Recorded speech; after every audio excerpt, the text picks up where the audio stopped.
après avoir évoqué la semaine dernière l'histoire de la guérison d'un lépreux, Naaman, c'est la guérison d'un aveugle que je voudrais méditer avec vous aujourd'hui. Elle nous est racontée dans l'évangile selon Jean, un évangile où Jésus opère des signes, des gestes, qui éclairent justement sur son identité profonde et le sens de sa mission. Écoutons cette lecture. Sur le chemin, Jésus voit un homme qui est aveugle depuis sa naissance. Les disciples de Jésus demandent « Maître, cet homme est aveugle depuis sa naissance.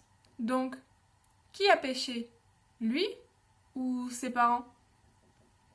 Jésus répond « Ni lui, ni ses parents. Mais puisqu'il est aveugle, on va reconnaître clairement que Dieu agit pour lui. Pendant le jour, nous devons accomplir le travail de celui qui m'a envoyé. La nuit arrive, et personne ne pourra travailler. Pendant que je suis dans le monde, je suis la lumière du monde. » Après que Jésus ait dit cela, il crache par terre. Avec sa salive, il fait de la boue, et il met la boue sur les yeux de l'aveugle. Ensuite, il lui dit « Va te laver dans l'eau à Siloé. » Le nom Siloé veut dire « envoyé ». L'aveugle y va et il se lave. Quand il revient, il voit clair.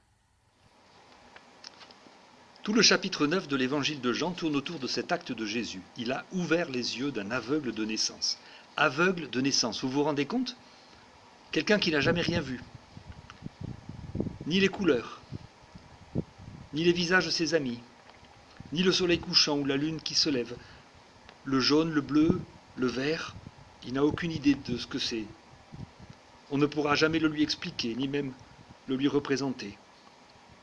Un aveugle de naissance, quelqu'un pour qui le monde, ce sont des bruits, des sensations, des vibrations, des odeurs, mais qui ne sait pas à quoi le monde ressemble parce qu'il ne le voit pas et ne l'a jamais vu, et qui ne sait même pas ce que c'est que voir. Alors, imaginez ce qui se passe le jour où cet homme voit enfin. Non seulement il découvre des choses qu'il n'imaginait pas, qu'il ne soupçonnait pas, mais alors à ce moment-là, il comprend que son infirmité l'en avait privé depuis toujours. Voilà que ses yeux ont été ouverts. Cette expression nous parle. Quand on dit « tu m'as ouvert les yeux », cela signifie « tu m'as fait comprendre quelque chose que je n'avais jamais saisi ». Tu m'as permis d'avoir conscience d'une réalité qui m'échappait. J'avais le nez dessus, c'était évident comme on dit, mais j'étais tellement aveuglé par mes idées toutes faites, par mes préjugés, par mes raisonnements fallacieux, par mon orgueil aussi peut-être qui m'empêchait de comprendre à quel point je m'étais trompé, ou bien par mon égoïsme, mon regard centré sur moi-même, qui ne me faisait pas voir la détresse ou la souffrance d'un proche. Dans tous ces sens-là, de la cécité, on peut avoir des yeux, on peut avoir une bonne vue, 10 sur 10 à chaque œil, et être totalement aveugle, tout simplement parce qu'on peut avoir les yeux complètement bouchés. Et Jean de nous montrer avec ironie dans la suite du récit comment un raisonnement peut boucher la vue, c'est-à-dire aveugler au sens littéral du terme. Des religieux, après le récit qui vous a été lu, des religieux s'offusquent que Jésus ait guéri cet homme le jour du sabbat, jour où il est interdit de travailler. Ils raisonnent ainsi. Si Jésus a désobéi à la loi du sabbat, à la loi de Dieu, il ne peut pas avoir guéri un malade, car il est pécheur, donc opposé à Dieu, et Dieu ne peut pas être avec lui. Par conséquent, il n'a pas pu guérir l'aveugle. Et voilà comment ces hommes refusent de voir ce qui est arrivé d'extraordinaire à ce mendiant aveugle. Sa vue lui a été restituée.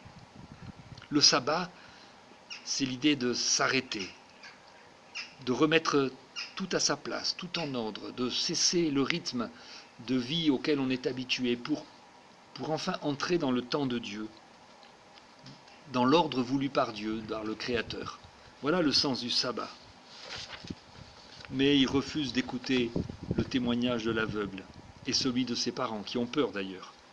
Alors ces hommes, ces religieux, dont Jean nous parle à la suite de ce chapitre, eh bien, ils se bouchent non seulement les yeux, mais aussi les oreilles, et ils sont aveugles, complètement aveugles. Ils sont bouchés. Alors justement, à propos de ces yeux bouchés, avez-vous remarqué que Jésus commence par boucher les yeux de l'aveugle ? Il pétrit un mélange de salive et de terre, et cet emplâtre de boue fait avec sa salive et la terre ramassée sur le sol, il l'applique sur les yeux de l'aveugle. Geste mystérieux, bon, pas très ragoûtant, hein. C'est un drôle de collyre que Jésus utilise là.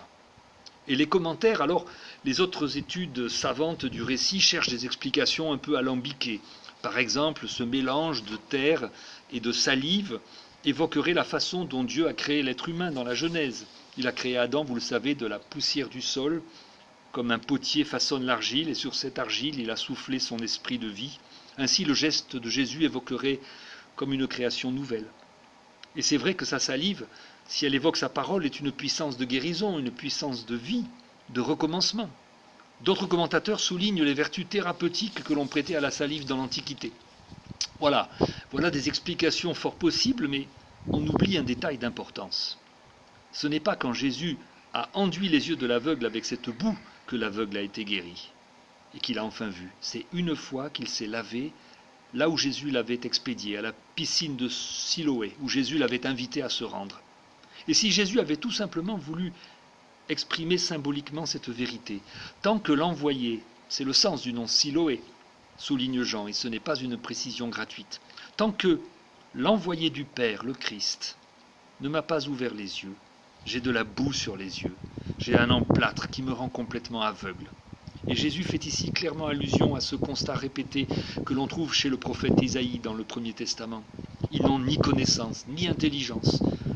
Leurs yeux, leur esprit sont bouchés, de sorte qu'ils ne voient pas et ne peuvent pas comprendre. Un cas de cécité intellectuelle de Dieu bouché, justement, nous est fourni dans ce récit par les disciples de Jésus eux-mêmes. Devant ce mendiant aveugle de naissance, leur question au maître se rapporte à l'origine de sa cécité. « Maître, mais qui a péché ? C'est-à-dire, qui est responsable de ce mal ? À qui la faute ?» Le préjugé qu'ils partagent avec la plupart de leurs contemporains, c'est qu'une maladie, une infirmité, c'est une punition envoyée par Dieu pour châtier ceux qui ont commis des fautes, qui ont désobéi à sa loi. Le mal est un tel scandale pour l'esprit humain qu'il faut absolument trouver une explication, une justification. Ne croyons pas être totalement libérés en notre 21e siècle de cette idée de la souffrance ou du malheur comme rétribution. Combien de fois entend-on dire, face à une épreuve ou une série d'épreuves, « Mais qu'est-ce que j'ai fait au bon Dieu pour qu'il m'arrive cela ? Je dois être puni, donc ce n'est pas possible autrement. Je ne peux pas comprendre. » Mais voilà, devant un aveugle de naissance, il est difficile d'appliquer ce raisonnement. Il n'a tout de même pas pu pécher dans le ventre de sa mère. Alors les disciples cherchent quand même à tout prix un coupable. Les parents peut-être, après tout. On sait bien que les enfants supportent le poids de l'hérédité, et pas seulement sur le plan génétique. Il faut trouver un coupable, il faut trouver une explication au mal. Et le mal dans notre monde souffre en ce temps. Cette épidémie de Covid-19, aux effets souvent mortels, n'échappe pas à cette réaction tellement humaine. Comment est-ce arrivé ? Comment a-t-on pu laisser le virus se répandre ? Est-ce que toutes les précautions ont été prises, etc., etc. Mais les malades, ils ne se posent plus ce genre de questions. Peu importe comment ils ont été contaminés, maintenant la maladie est là. Et la seule question qui se pose pour eux, c'est comment en sortir ? Vais-je guérir et surtout qui va m'aider ? Quand un vaccin sera-t-il prêt ? Ils ne regardent pas en arrière, les malades. Ils ne cherchent pas des causes, des explications, des coupables. Ils regardent en avant, avec espoir. Et c'est exactement le sens de la réponse de Jésus. Ni lui ni ses parents n'ont péché. Mais puisqu'il est aveugle, on va reconnaître l'œuvre de Dieu dans sa vie. Pour les disciples, l'infirmité de cet homme qui avait fait de lui un mendiant, c'était simplement un sujet de discussion, un thème d'enseignement théologique. Jésus, lui, regarde l'homme. L'homme, il passe avant tout pour lui, il le remet au centre. Et Jésus est venu apporter la lumière qui éclaire tout homme. Nous avons des yeux, mais tant que quelqu'un ne nous a pas ouvert les yeux, nous ne pouvons rien voir. Et quand Jésus déclare « Je suis la lumière du monde » avant de guérir cet aveugle, alors nous comprenons que par ce signe, ce miracle, Jésus nous révèle qu'il est venu pour nous ouvrir les yeux, au sens spirituel du terme. Nous sommes tous aveugles. Et Jésus est venu nous faire connaître une vérité qui nous échapperait totalement s'il ne nous la dévoilait pas. Il est l'envoyé du Père, il est l'envoyé de Dieu qui vient nous éclairer. Et alors si ce temps particulier que nous vivons, de confinement, de solitude, de rupture forcée de notre rythme de vie habituel, rythme parfois trépidant, parfois monotone. Si tout cela était l'occasion d'ouvrir les yeux, de lever le nez du guidon et de nous demander où nous allons, quel est le sens de cette course de la vie, quel est le sens de nos fuites en avant. Et si ce temps libéré par le confinement et toutes les contraintes qu'il nous impose, si ce temps libéré, si ce temps mis à disposition pouvait nous permettre de lever les yeux du jeu habituel de nos activités, de nos relations, et de regarder nos proches autrement, avec tendresse, et si nous vivions cette contrainte inédite comme une grâce finalement. Je vous laisse avec la musique et les paroles d'un des plus beaux chants gospel qui soit, Amazing Grace. Vous connaissez l'histoire de ce cantique ? Il a été composé par un certain Newton, qui était un marchand d'esclaves. Un jour, Dieu lui a ouvert les yeux sur ce qu'il était, sur ce qu'il faisait. Il a donné sa vie à Jésus-Christ. Il s'est laissé toucher par la grâce. Il a laissé le Christ lui laver les yeux de la boue qu'il avait dessus. Il avait de la boue sur les yeux, il avait de la boue dans son cœur. Alors désormais, ces noirs qu'il considérait comme une marchandise sont devenus des frères pour lui. Et ce chant, en sa première strophe, dit ceci en anglais: « Grâce étonnante aux doux accents, qui a sauvé un pécheur comme moi. J'étais perdu, et maintenant je suis retrouvé. J'étais aveugle, et maintenant je vois. » À bientôt.